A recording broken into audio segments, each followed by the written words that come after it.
What's going on, everybody? You already know what it is. I'm Dierks, he's Denver. This is going to be a little bonus segment. Probably going to end up tacking this on to the regular episode of the podcast we plan to record tomorrow morning. But in the interest of making sure we get these picks in on time, we are going to record this early and then, as I said, just tack this on to the end of what we record tomorrow. So, as I kind of spoiled right there, Denver and I are going to both revisit our now completely busted brackets from the first two rounds of the NCAA tournament, as well as take advantage of the second chance brackets that ESPN allows you to do that are just from the Sweet 16 onward. I hope you enjoy this. If you do like this content, since it will be bonus content, and we will upload this separately to the YouTube as well, like the video, subscribe to the channel, all that good jazz. And if you're joining us on the YouTube, hey, go check us out on all the other platforms we're on. We're on Spotify. We are on Google Podcasts and several of the other main audio formats for podcasts. All right, Denver, are you ready? As ready as I'm ever going to be. Perfect. Would you like to first make your picks, or would you rather revisit and see the carnage that was Let's revisit. I want to know how bad my bracket was. Yeah, I'm not gonna lie to you, dude. Mine wasn't good, and yours was worse. We'll just leave it at that. Oh, what? Yours was yours was got me so hyped up. Yours was significantly. I'll just put it this way. Out of every bracket that was saved on my ESPN profile, yours was the worst. I hate you. And I filled out 25. Just because that's the max you can do. And with that, folks, here we go. Let's take a look. It was an absolute bloodbath. This first one we're pulling up is Denver's. Hey, man, I did good over in the South bracket. All right, so as you can see, you got, I think, half and half, right? Half and half from the first round here, and then of your Sweet 16, you got Gonzaga, so congratulations. The thing that really came back to bite you, the VCU Rams didn't even play a minute of basketball in the damn tournament, and you had them. Bullshit. He is upsetty spaghetti. But this is so rude. You did let's be honest. You did equally as bad in the South. I don't know what you're seeing. I guess if you're talking about, I guess if you're taking what you picked as making the Sweet 16, you actually did pretty good. You had Baylor, Villanova, and Arkansas correct. Obviously, Ohio State's catastrophic failure kind of messed you up, but it wouldn't even matter because you got both first round games in that pod wrong. So right now we're sitting at, what is that, 4 for 8 out of the Sweet 16 on the top end. Timeout. I know we're gonna go look at it. But, I want the viewers to look up in the middle of the screen. I got 26% on my bracket. No. Okay, that means you're in the 26th percentile of everyone that filled one out. Just so. So you got, this is the points you got. You got 190 of 320 in the first round, which means you got 19 of 32 correct. Gotcha. And then you got 120 out of 320 in the second round, which means you only got 6 games right. Fantastic. And that's where it seems to have gone awry. Are you ready for me to scroll down so that we can further see what transpired?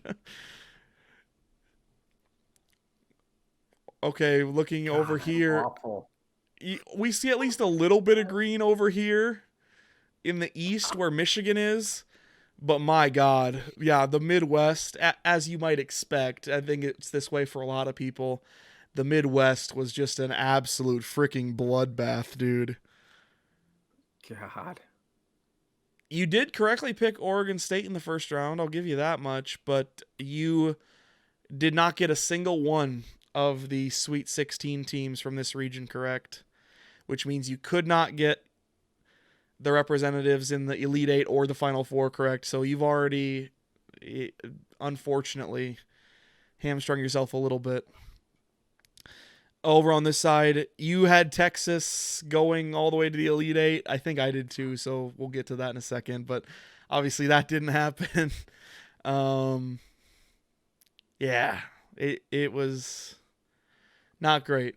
How do you feel, buddy, though? First bracket you filled out and filled out with any sort of knowledge on the topic in quite a while at the minimum. So how do you feel on this one? It's rigged. It's rigged against me. Oh, I was not aware of this.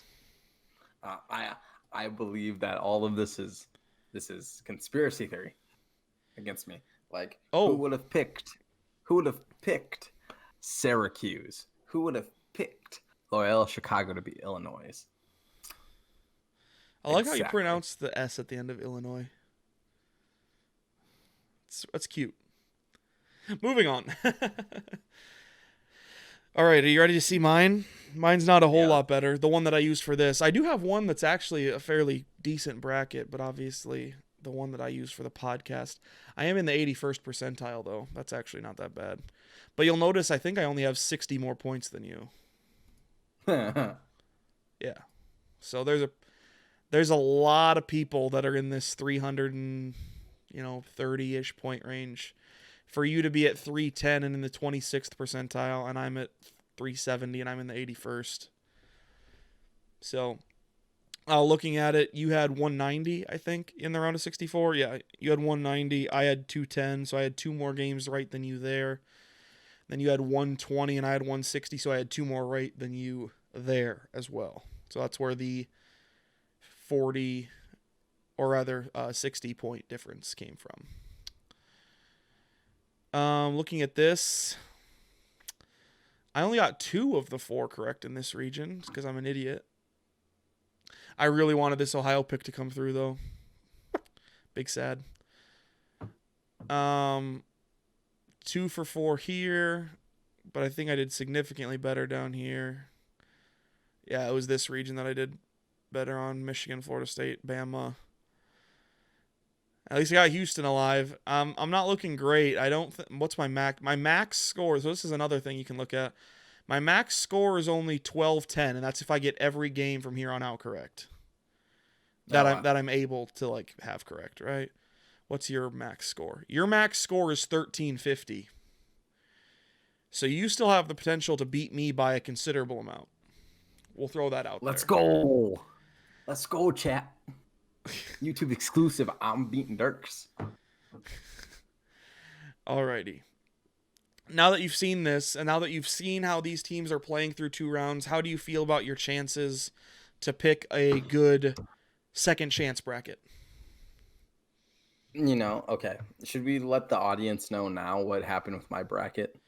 Yeah. So I may or may not have messed up and not even thought about us doing this, even though I knew we were going to do this. So I had already done some dumb stuff and just random picked all the allotted brackets that you're allowed for a second chance competition. And so Denver's bracket is already going to appear filled in. Now you can't reset them as far as I could find on ESPN. So the best I could do is reset it so that it just shows the top seed advancing in every game to start.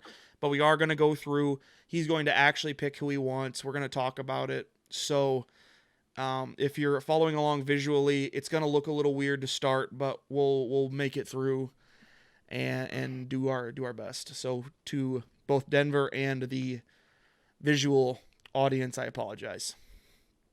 Are you going to write down my picks, or do you want me to? I'm recording it right here. Boom. Oh, okay, cool. Yeah, you're right. We're recording. What are you talking about? He's off his rocker, folks. He's not feeling well today, I guess. So this is Denver. I've properly labeled it Denver. And here we go. Starting off, Gonzaga, Creighton. How do you feel? Zaga. It's just that simple. Not even going to give any thought behind it. No. All right, bet. Nope. USC Oregon. Oregon. He likes Oregon. Minor upset there. Now I'll give you the choice. Would you like to go over to the south or down to the east? Let's go down to the east. All right, bet. Michigan, Florida State. Florida State. Florida State and Leonard Hamilton. How about UCLA and Alabama? Bama. He likes Bama. Baylor, Villanova going up to the south. Baylor. He likes Baylor. And then Arkansas, Oral Roberts. Oh, I don't know if I want to pick the upset on this one because they're rolling. They are rolling. This is true. I'm choosing Oral Roberts. I don't know if you've heard it. This is something that I knew ahead of time just because obviously I have the plug-in for the Summit League and that stuff, but they've said it several times on broadcast. These two teams have already played each other this season. Oh, really? I did not know that. They played back in, I think it was December, and Oral Roberts went on the road to Fayetteville and only lost by, it was either 9 or 11. So it was a fairly close game. I'm going to take Oral Roberts in the upset. That's got to be the first time ever that a 1 seed has played a 15 seed. Oh, 100%. Yeah, because it has to be because no 15 has ever made it past the Sweet 16, and the only way to get a 1 versus 15 is in the Elite 8. It's the only way to get it. It's earliest anyway. Moving forward, I digress. Loyola Chicago, Oregon State. I'm choosing Loyola Chicago. I figured you might. And then we have Syracuse and Houston. Syracuse. They're playing really well, and I really like Buddy Boeheim. Buddy, I actually saw a really cute video just before we went live of a 3-year-old Buddy Boeheim playing with Carmelo Anthony on the Syracuse team that won the national championship back in like 2003. That's actually It was actually really funny. That was cool. Buddy is, you might not believe this, Buddy is not 6'7" in that video. He's like 2'3". Huh. Wow. I wonder how that happened. That's crazy. Moving on to the Elite Eight, you have Gonzaga playing Oregon for the right to go to the Final Four. Gonzaga. Just that simple again? Yeah, really. Alrighty. Did you see them play this weekend? I'm just asking. I wanted to know if you had any input. You have Florida State and Alabama to come out of the East. I'm choosing Florida State. He likes Florida State and Leonard Hamilton to make his first Final Four as a head coach. The legendary Leonard Hamilton. Going up to the South. By the way, get that man in the Hall of Fame. Okay, end of plug. Going up to the South. Does he pick another upset? It is the number 1 seed Baylor Bears against the 15 seed Oral Roberts to go to the Final Four. I'm choosing Baylor. I don't. He does not have the stones to pick Oral Roberts going to the Final Four. Would be quite the upset. Either one of those games. Yeah. But moving on, we have Midwest. It's Loyola Chicago against Syracuse. This is the first one he's had to think about, folks. He's pausing. It is because I really like Buddy Boeheim, but Loyola Chicago is playing. It's like, do you pick the really like ferocious, tenacious defense, or do you pick the zone?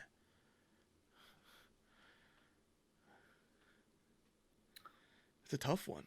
That would be a hell of a game if they match Syracuse. Up. He's picking beware the zone, folks. Beware the zone. And so in the Final Four, Gonzaga, Florida State for the right to go to the national title. Gonzaga. It's just that simple. And on the other side, it's Baylor, Syracuse. I had Baylor winning in my initial bracket. You did. This is true. The fans just got to see that a little bit ago. But there's something telling me Baylor will not win. I'm choosing Syracuse. He thinks Syracuse makes the national title game. And we have if it happens in this theoretical world, we have the undefeated 31-0 Gonzaga Bulldogs against the zone and the 11 seed Syracuse Orange and Buddy Buckets.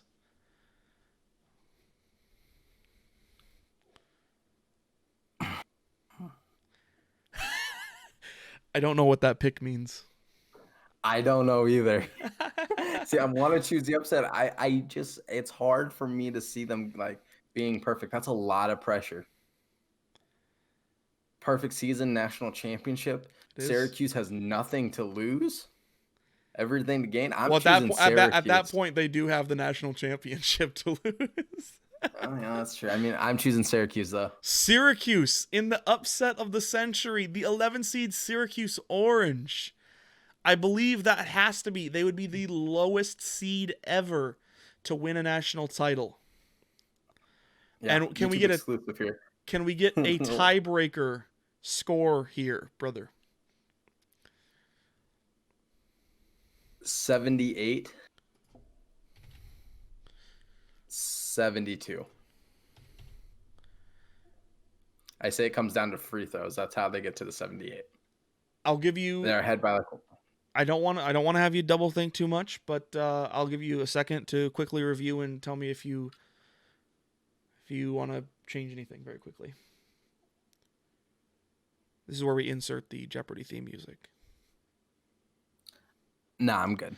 Nah, he's good. Submit, folks. He has the Syracuse Orange cutting down the nets in Indianapolis. We should share this on Twitter. This is incredible. I thought for sure we'd be on the same boat. We'd both be picking. Well, I don't want to spoil who I'm picking, but I think it's pretty obvious at this point. Picked them in my original bracket. No reason to go against them now. Right, folks? Oh, he's tweeting it. Oh, I will. 100%. This is my bracket I think I'm the most happy with. I think. So I will share it with you boys and girls out there. I have Gonzaga beating Creighton. Simply that easy. Oregon over USC. I think USC won their only matchup in the regular season. I don't know. I feel Oregon. I feel just like Denver. I feel it. I like Michigan to beat Florida State, though I think that's going to be a heck of a game and could definitely see it going the other way. I also could see this game going either way, but I'll take Bama over UCLA. Going to the top, I'll take the top two seeds. I think this is where Villanova's run comes to an end without their leader, Gillespie, although I think this Villanova team could surprise people. I'm just saying, I'll call this. How about, I think they're going to lose. If they win this game, though, they're beating whoever comes out of the bottom game. The winner of this game makes the Final Four. Oh, okay. And then I take Arkansas to beat Oral Roberts and unfortunately end that wonderful Cinderella run. It's been really impressive to watch. I take Loyola Chicago over Oregon State and Syracuse over Houston. And then I have I have the same matchup up top here on the left as Denver, Gonzaga, Oregon. Again, it really is simple to me. You can see it on the screen if you're watching on YouTube. I have Gonzaga in the national title game, and that part should be the easy part. Michigan, Alabama, I think Michigan is just more fundamentally sound than Alabama. They're going to make Alabama take a lot of threes, which will mean Alabama has to make a lot of threes, which they're capable of doing, but it's a little hit or miss. I'll take Michigan to make the Final Four. Now we have Baylor, Arkansas. I just think Baylor is, again, just the more consistent team out of these two. I'll take the Bears. And then Loyola, Syracuse. This is where I'll pick differently than Denver in the matchups. We had the same. I think I'll take Loyola, Chicago to make the Final Four. I think they make it harder on Syracuse to score than any team so far. And the zone, they somehow find a way with those boys to figure it out. They make the Final Four. Again, for the second time in 3 tournaments. Gonzaga, Michigan, if that's a game, I don't know that Michigan can really even stay with them, even though Michigan is a good defensive team. I have Gonzaga. Baylor, Loyola, Chicago. If this happens, I could really see Loyola winning, but I can't bring myself to pick it. I'll take Gonzaga over Baylor in the title game, 80-78. I believe that was exactly what I had to start, except instead of Baylor, I had Illinois. And yes, those are my Those are my picks. Wasn't that fun? That was fun. Isn't it going to be funny when you lose both, even though you had the chance to? Cut to the next segment, god damn it. All right, time in. We're back, and we're just going to use the next couple of minutes to run through some things that we didn't feel like we had time to tack on to the end of our kind of big recap episode. If you didn't catch that, check it out. I know it'll be a little bit, not outdated, but a little bit aged at this point. But I really think we had some good content there. Would really like it if you went and gave us at least the thumbs up. Again, subscribe to the channel. Subscribe. We love everything. You know the drill here on YouTube. I'm sure you've been here before. All right, moving on to the kind of the fun facts. Just little fun facts. We both like some fun facts, right? Perfect. Yeah. We got this from all these tweets, I think, pretty much are from NCAA March Madness's account on Twitter.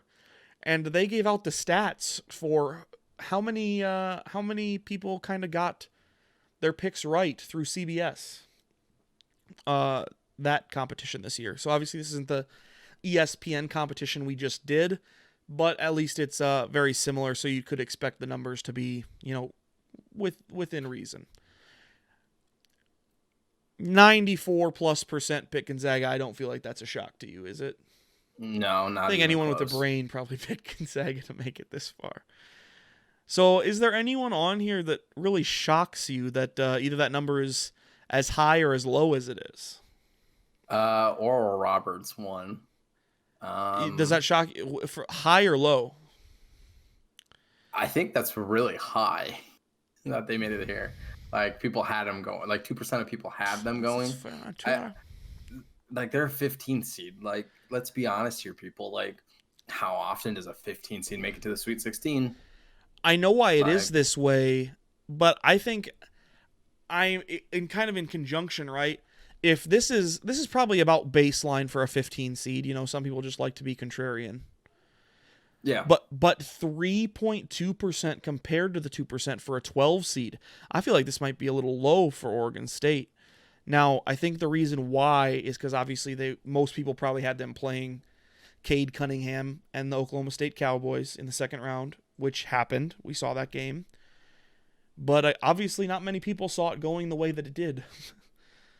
No, not even close. You know what other shocks me is how low Loyola Chicago is. Again, I think that's probably a product of, obviously, Illinois was going to beat Drexel probably like 999 times out of 1,000. And so everyone thought they were going to play. Well, I bet their 8-9 game, I bet that was probably close to 50-50, right? You'd probably have to think. With Georgia Tech. I mean, 8-9 games are always kind of tough. So they're probably close to 50-50, and then obviously not many people picked them to make the upset. That actually, they have a lower percentage than UCLA. Yeah, that's why I'm like, bro. In Syracuse, like, what? Wow. Yeah. Obviously Syracuse and UCLA aren't your typical 11 seeds in terms of both name brand and how good those teams are, but yeah, wow, that's a little interesting. I just like seeing stuff like this, seeing how many people were right, how many people were wrong. Obviously this number's a little, maybe even a little low.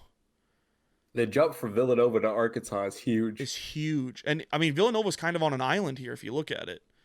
Yeah, they're 13% below Arkansas, and they're 15.5% above USC. So they're kind of on an island. Yeah. Interesting. Just a little tidbit. Fun stuff. Next up. Don't know if you caught this, but I think it was for the first time in NCAA tournament history, 15 different seed lines won a first-round game.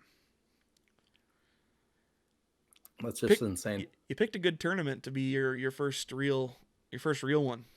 Yeah, watch this be like a real good one, and then like for the next like 8, they're like just so basic. So basic. Just a little fun stuff. I loved this. This is real raw numbers shit, right? This year is I don't love the wording here because obviously when you talk high seeds, typically you talk about low numbers. Like you talk the high seeds are the one, but in terms of high seed lines, in terms of actual number, this is the highest average seed ever. The average is a 5.88. And we're coming off the last tournament we had in 2019 was the lowest ever at just over a 3.06. That's kind of crazy. That is crazy. What a difference. I mean, the other crazy part is this tournament was like a hell of a tournament. So like I wouldn't have known that this was the lowest. I probably did at the time, but that fact has escaped me in the last 2 years. So if this was as good a tournament as it was, dude, this has just been crazy.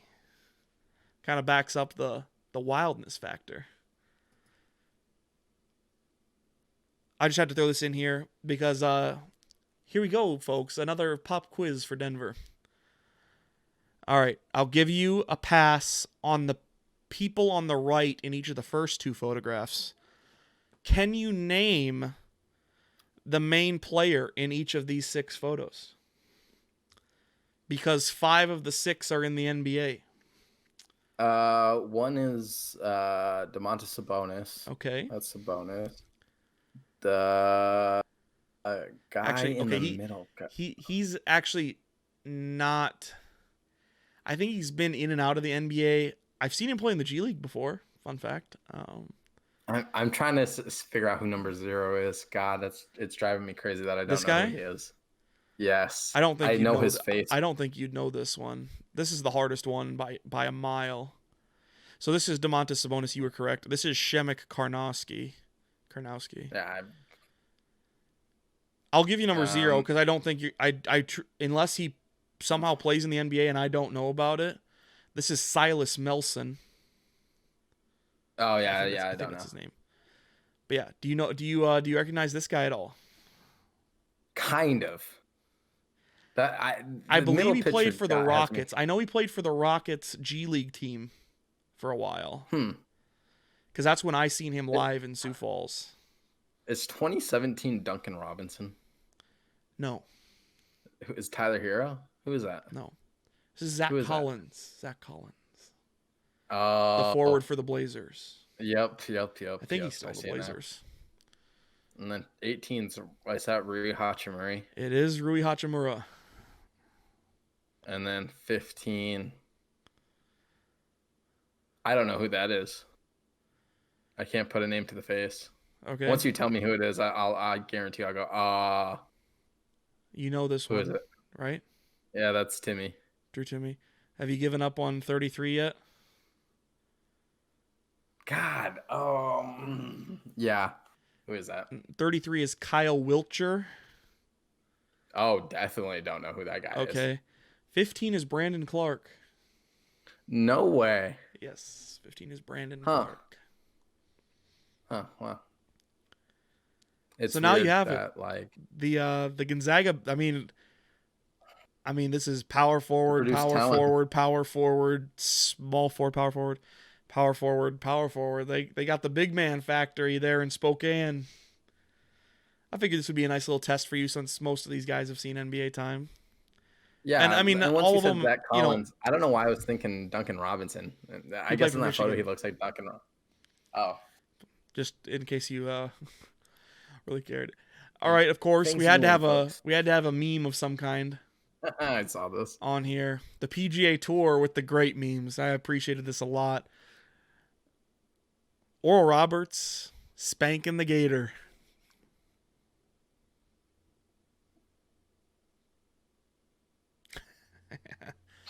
You just gotta love it. Great content out of you, PGA Tour. I give you the firmest handshake available. This made me laugh so freaking hard. We obviously have Sister Meme on the show right here. She has now acquired all of the Infinity Stones. She's quite powerful.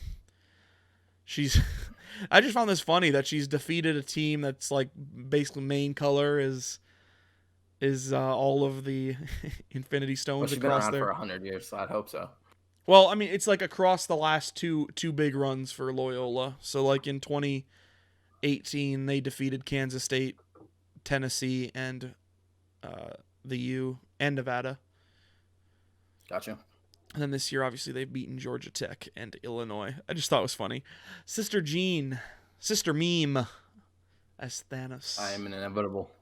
She is actually inevitable. This is true. And then the last little bit, I figured we might talk a little about this. That's why I saved it for the end. We got some numbers to put to why some of these upsets are important, why they're even more important than just the entertainment value, right? So this is from Pete Thamel. I don't remember where Pete works. Yahoo Sports. His tweet reads, "So what's an upset worth for a conference? Just got the detailed data today from the NCAA. The University of North Texas's win, for example, means Conference USA brings an extra unit to the league, which is worth $337,141 for 5 years. That is an extra $1.685 million for the league." I did not know the specifics about this, but obviously this is just massive, especially for like Oral Roberts. Selfishly, I'm a little excited because that means they've just brought in another $3.3 million for the Summit League because they won 2 games. Yeah, that's insane. That is a lot of money. Good for them.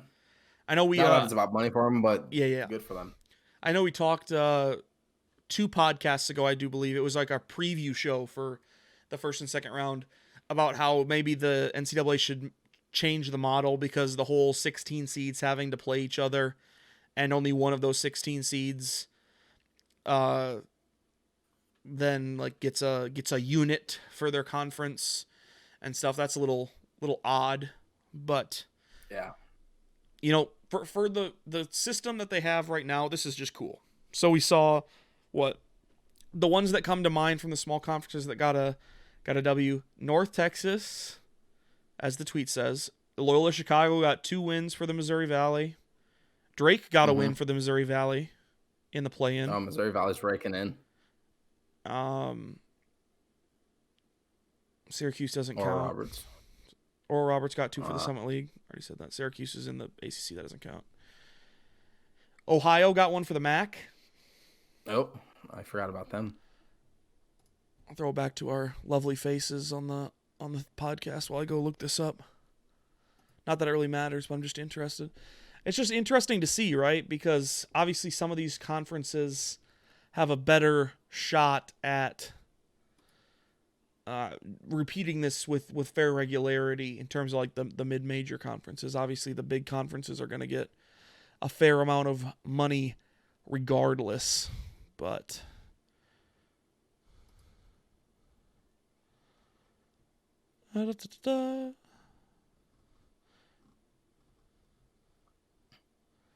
so Abilene Christian for the Southland, I think Southland. Yeah, wild, wacky, and fun. Just been a little bit interesting. And so with that, unless you have anything you'd like to add about your excitement level for the weekend or anything of that, but I think we've pretty much articulated that. So for me, I'm excited for just to see the Sweet 16 and Elite 8 happen tomorrow. It's going to be awesome. I think the growth of the podcast is great. I'm seeing good constant numbers, so I appreciate you guys. And like Dierks mentioned, we're doing a podcast I think tomorrow morning at some point, which will be awesome. I think that one will be over like NBA and NFL. Yeah, we'll do random stuff, tweets of the week maybe. Yeah, maybe we might wait until. I don't think. Have you had the chance to watch Falcon and Winter Soldier yet? No, because I haven't either. I might watch that later tonight, but we'll talk about that maybe after episode 3 if we get caught up. Yeah.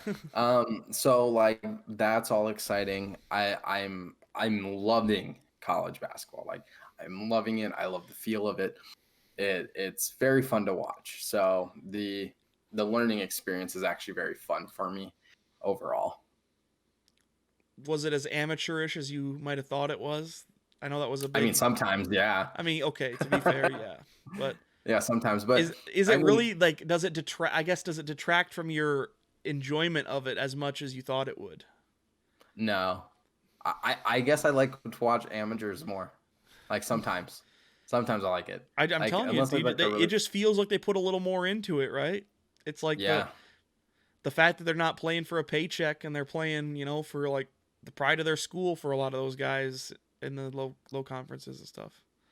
Example, I watched the Lakers game last night and they just are walking through the motions right now because LeBron and AD are out. It's not very fun to watch. But college basketball has been really fun.